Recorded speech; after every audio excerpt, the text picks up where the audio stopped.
आज हम the making of global world का पार्ट 6 करेंगे और इसमें जो सबसे पहला टॉपिक है द ग्रेट डिप्रेशन यानी महामंदी, वैश्विक महामंदी। ये महामंदी का पीरियड जो था वो था 1929 से लेकर के और मिड 1930s तक। इस महामंदी में क्या हुआ कि पूरी दुनिया में यानी कि वर्ल्ड में जो है वो प्रोडक्शन, चाहे वो एग्रीकल्चर प्रोडक्शन हो चाहे वो इंडस्ट्रियल प्रोडक्शन हो, वो बहुत ज़्यादा डेक्लाइन हो गया था। उसके बाद लोगों की जो इनकम्स थी यानी कि लोगों की जो आय थी, जो लोग इनकम कर रहे थे वो भी बहुत ज़्यादा कम हो गई थी, उसमें भी डेक्लाइन देखने को मिला। इसके साथ ही जो एम्प्लॉयमेंट है यानी कि लोग इस समय बेरोजगार हो गए बहुत ज़्यादा, इसमें भी डेक्लाइन देखने को मिला यानी कि लोगों की नौकरी चली गई। इसी समय जो ये पीरियड था ग्रेट डिप्रेशन का, इस समय जो एग्रीकल्चर रीजन्स थे यानी कि ऐसे क्षेत्र जहाँ पे कृषि बहुत ज़्यादा होती थी और ऐसे क्षेत्रों में जो कम्युनिटीज़ थी, समुदाय जो थे वो वर्स्ट अफेक्टेड यानी कि ये समुदाय भी बहुत बुरे तरीके से प्रभावित हुए क्योंकि एग्रीकल्चर प्राइसेस भी बहुत ज़्यादा कम हो गए थे, उनमें भी बहुत ज़्यादा डेक्लाइन हो गया था। ठीक है, यानी कि फॉलिंग एग्रीकल्चर प्राइसेस और इंडस्ट्रियल गुड्स के दामों में भी बहुत कमी आ गई थी, यानी कि इकोनॉमी जो है वो पूरी वर्ल्ड की बहुत बुरे तरीके से अफेक्ट हो रही थी। तो डिप्रेशन जो था यानी कि महामंदी जो थी, इसके कुछ कारण देख लेते हैं, कुछ कारक देख लेते हैं, सर्टेन फैक्टर्स। तो सबसे पहला तो एग्रीकल्चरल ओवर प्रोडक्शन यानी कि एग्रीकल्चर का यानी कि कृषि का अत्यधिक उत्पादन होने लगा। ठीक है, जिसकी वजह से ज़्यादा प्रोडक्शन होने की वजह से एग्रीकल्चर प्राइसेस जो है वो फॉल हो गए, कम हो गए। पर जो किसान थे उन्होंने इस फॉलिंग एग्रीकल्चर प्राइसेस को कंपनसेट करने के लिए अपना प्रोडक्शन एक्सपेंड कर दिया, यानी कि और भी ज़्यादा वो प्रोडक्शन करने लगे। क्यों करने लगे? अब कंपनसेट लॉस को यानी कि फॉलिंग एग्रीकल्चर प्राइसेस के लॉस को कंपनसेट करने के लिए उन्होंने प्रोडक्शन एक्सपेंड किया था। पर इसकी वजह से जो है बहुत ज़्यादा सरप्लस हो गया, बहुत ज़्यादा और प्रोडक्शन और ज़्यादा हो गया, जिसकी वजह से डेक्लाइन यानी कि कमी आ गई फार्म प्रोड्यूस में, यानी कि और ज़्यादा कमी आ गई दामों में एग्रीकल्चर प्रोड्यूस के, और ये सारा का सारा जो अनाज है वो सड़ने लगा, रोट होने लगा। अब बात करते हैं मैनी कंट्रीज यानी काफ़ी सारी कंट्रीज ऐसी थी फर्स्ट वर्ल्ड वॉर के बाद जो तबाह हो गई थी और इनको लोन मिलने लगा यूएस से, यानी कि इनको जो कर्ज मिलने लगा वो यूनाइटेड स्टेट्स से मिलने लगा और ये अपनी कंट्री में फिर अपने कंट्री के डेवलपमेंट के लिए अपनी कंट्री में इन्वेस्टमेंट करने लगी, यानी कि यूएस से लोन लेकर के इन्वेस्टमेंट करने लगे। तो यूएस का ओवरसीज लोन जो था यानी कि यूएस पूरी दुनिया में लोन देने लगा कंट्रीज़ को, और इसके लोन की जो वैल्यू थी वो ऑलमोस्ट 1 बिलियन थी 1928 में। पर एकदम से ही यूएस को लगा कि जल्दी ही जो है डिप्रेशन आने वाला है या महामंदी आने वाली है, तो इससे घबराकर 1 साल बाद ही उन्होंने लोन जो है अपना वापस लेना शुरू कर दिया कंट्रीज से। और 1929 में बात करें तो 1 बिलियन का सिर्फ 1 क्वार्टर यानी कि 1/4 हिस्सा ही बाहर ओवरसीज में यूएस का लोन बच गया था, बाकी सारा का सारा लोन जो है यूएस ने अपना वापस बुला लिया था, ले लिया था। पर जो कंट्रीज इस यूएस के लोन पे डिपेंड करती थी या निर्भर करती थी वो सारी की सारी बेचारी बर्बाद हो गई, उनका डेवलपमेंट कहीं ना कहीं रुक गया इन्वेस्टमेंट के अभाव में। अब यूएस के जो लोन्स थे वो मिल नहीं रहे थे और इन कंट्रीज पे जो है बेचारों पे क्राइसिस आ गया, संकट आ गया, बहुत बुरा इनका डेवलपमेंट रुक गया। अब यूएस के पैसे वापस बुलाने से या यूएस ने जो अपने लोन्स वगैरह वापस लेने की वजह से जो यूरोप के मेजर बैंक्स थे वो बहुत ज़्यादा प्रभावित हुए, वो भी बहुत ज़्यादा अफेक्टेड हुए और यूरोपियन करेंसीज जो थी वो बहुत ज़्यादा गिर गई, उनकी वैल्यू बहुत ज़्यादा यूरोपियन करेंसीज की कम हो गई। इसके साथ रॉ मटेरियल और एग्रीकल्चरल प्राइसेस जो थे लैटिन अमेरिका में, यानी ये कहीं ऑलमोस्ट साउथ अमेरिका के एरिया में, यहाँ भी जो कच्चा माल था और जो कृषि से संबंधित जो दाम थे वो भी बहुत ज़्यादा गिर गए।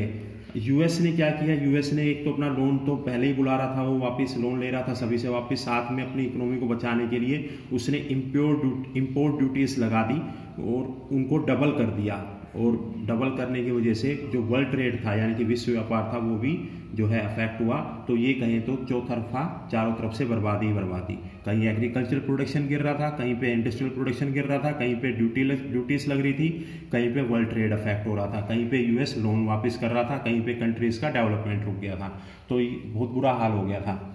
अब बात करते हैं तो यूएस ने जैसे ही यूएस को थोड़ी सी भी आइडिया लगा कि अब ग्रेट डिप्रेशन आने वाला है, तो उसके बैंक्स ने जो यूएस के बैंक्स थे बड़े बड़े, उन्होंने जो है अपने लोन्स वगैरह वापस लेने शुरू कर दिए थे। साथ में जो लैंडिंग यानी कि जो उधार दे रहा था दूसरे देशों को या लोगों को, वो भी बहुत ही कम कर दिया था, जिसकी वजह से जो फार्मर्स थे या एग्रीकल्चर था वो बहुत बुरे तरीके से अफेक्ट हुआ। लोगों की खेती नहीं बिक रही थी, बिजनेस अफेक्ट हुए, लोगों का जो बिजनेस था वो अफेक्ट हुआ, और एग्रीकल्चर भी बहुत बुरे तरीके से अफेक्ट हुआ, सिर्फ यूएस के लोन्स की वजह, वापस लेने की वजह से। ठीक है, और जो हाउस होल्ड थे जो सोच रहे थे कि हम कर्जा लेंगे या जो जिनसे लोन वापस लिया जा रहा था वो भी फेल, यानी कि बड़े बड़े घरों में भी संकट आ गया था। उसके बाद जो हाउस होल्ड से बोला गया कि वो अपना लोन जो है, यानी कि जो लोन उन्होंने ले रखा था वो रिपे करें, यानी कि वापस करें जल्दी से जल्दी, और जो उन्होंने EMIs यानी कि इक्वली मंथली इंस्टॉलमेंट यानी कि जो किस्तें भरनी है कंज्यूमर ड्यूरेबल्स की, क्योंकि जैसा हम जानते हैं पिछले वीडियो में हमने देखा था कि मास प्रोडक्शन होने की वजह से और लोगों की इनकम बढ़ने की वजह से लोग जो है जैसे कंज्यूमर ड्यूरेबल्स बहुत ज़्यादा लेने लगे थे, जैसे गाड़ी हो गया, फ्रिज हो गया, उसके अलावा टीवी हो गया, ये सारी की सारी चीज़ें वो लेने लगे आसान किस्तों में। तो अब महामंदी आने की वजह से जो लोग थे जिन्होंने लोन ले रखा था और या जिन्हें किस्तें भरनी होती थी वो अब किस्तें नहीं भर पा रहे थे, तो जो बेचारे उनकी जो खुशहाली थी जो 1920s के डिकेड में शुरू हुई थी वो बेचारों की खुशहाली भी ख़त्म होने लगी, और ये लोग जो हैं ये भी बेरोज़गार होने लगे, और बेरोज़गारी की वजह से अपने EMI या लोन जो है अच्छे से नहीं भर पा रहे थे। इसकी वजह से अब बैंकों के पास पैसा आना बंद हो गया, उनको लोन मिलने बंद हो गए, तो बैंक जो है वो भी कोलैप्स होने लगे। यूएस के भी बहुत सारे बैंक जो है वो बर्बाद होने लगे। ठीक है, अब जो है इन बैंक्स ने इन्वेस्टमेंट के लिए जो पैसा दे रखा था, लोन्स दे रखे थे, या जिन लोगों का पैसा इन बैंक्स में जमा था वो सबका सब कोई उसका हिसाब नहीं था, और बैंक जो है अपने आप को असहाय महसूस करने लगे जिन लोगों का पैसा उसने जमा कर रखा था उनका पैसा वापस करने की। इसकी वजह से बैंक जो है वो बर्बाद हो गए, दिवालिया निकल गया बैंकों का, और 1933 में ऑलमोस्ट 4000 बैंक्स जो है वो कोलैप्स हो गए या बर्बाद हो गए, और 1929 से लेकर 1932 के पीरियड के बीच में लगभग 1,10,000 जो कंपनीज थी वो भी बर्बाद हो गई। तो ये सारा का सारा डिप्रेशन का असर था। तो इस डिप्रेशन से ना तो कोई भी नहीं बचा, ना फार्मर बचा, ना इंडस्ट्रिस्ट बचा, ना ही कोई भी नहीं इससे बचा। हर रीजन को इसने अफेक्ट किया और ये पूरी दुनिया में बहुत भयानक संकट लेकर के आ गई। अब बात करते हैं मोडेस्ट रिकवरी की, यानी कि इस डिप्रेशन की रिकवरी की बात करते हैं। तो ये रिकवरी देखने को मिली कहाँ पे? इंडस्ट्रियल कंट्रीज़ में, यानी कि जो उद्योग पे डिपेंड करती थी, इंडस्ट्रीज़ पे डिपेंड करती थी। 1935 में रिकवरी थोड़ी सी होने लगी। ठीक है, पर जो ग्रेट डिप्रेशन था उसका जो असर था, जो अफेक्ट था, प्रभाव था सोसाइटी पे, यानी कि समाज पे या पॉलिटिक्स पे, राजनीति पे या इंटरनेशनल रिलेशंस, अंतर्राष्ट्रीय संबंधों पे इसका प्रभाव कई आगे आने वाले कई सालों तक जो है वो देखा गया। अब ये डिप्रेशन तो हमने जो वर्ल्ड वाइड सिनेरियो में डिस्कस किया, अब थोड़ा स्पेसिफिक हो जाते हैं और इंडिया और ग्रेट डिप्रेशन की बात करते हैं। तो 20वीं सेंचुरी यानी कि 20वीं सदी में जो ग्लोबल इकोनॉमी थी, यानी कि वैश्विक अर्थव्यवस्था थी, वो बहुत ज़्यादा इंटीग्रेटेड थी, यानी कि इंटरकनेक्टेड, आपस में बहुत अच्छे से जुड़ी हुई थी। और इसके जो अफेक्ट थे, यानी कि ग्रेट डिप्रेशन के जो अफेक्ट थे, वो इकोनॉमिक ज़्यादा इंटीग्रेटेड होने की वजह से इंडिया पे भी इसके झटके जो है वो देखे गए साफ। इंडिया पे भी इसका अफेक्ट जो है, प्रभाव साफ देखा गया। और इसकी वजह से जो है इंडिया की इकोनॉमीज जो थी, यानी कि जो अर्थव्यवस्था थी, लोगों का जीवन था वो, और जो समाज था वो दुनिया के समाज जीवन और इकोनॉमीज के साथ साथ भारत का भी प्रभावित हुआ। अब कॉलोनियल इंडिया की बात करें, क्योंकि इंडिया तो उस समय जो है ब्रिटेन के अधीन था। ठीक है, ब्रिटेन का उपनिवेश था। तो ब्रिटेन क्या करता था, इंडिया से रॉ मटेरियल तो अपने पास जो है, इंडिया से रॉ मटेरियल एक्सपोर्ट होता था ब्रिटेन के लिए, और इंडिया में इंपोर्ट होते थे ब्रिटेन की इंडस्ट्रीज में बने हुए मैन्युफैक्चर प्रोडक्ट्स। ठीक है, और 1928 से 1934 के बीच में अंतर्राष्ट्रीय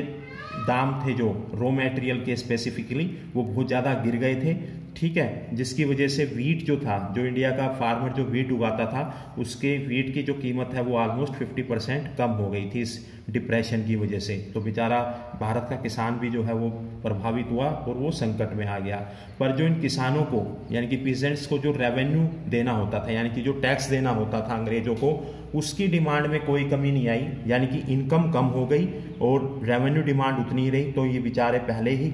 जो है संकट में थे और भी ज़्यादा प्रॉब्लम में आ गए, क्योंकि ब्रिटिशर्स ने रेवेन्यू डिमांड कम नहीं की।